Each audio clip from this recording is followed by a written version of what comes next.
గుంపుల వైఖరి సొంపుల వాకిలి ఇంపుగా చూపవే వయ్యారి వెల్లువ మాదిరి అల్లరి ఆకలి ఎందుకు పోకిరి చాలు మరి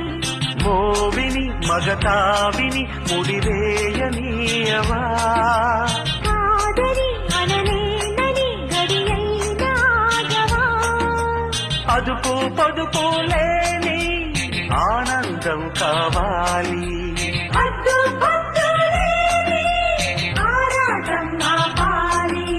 గుంపుల వైఖరి సొంపుల వాకిలి ఇంపుగా చూపవే వయ్యారి వెల్లువ మాదిరి అల్లరి ఆకలి ఎందుకు పోకిరి చాలు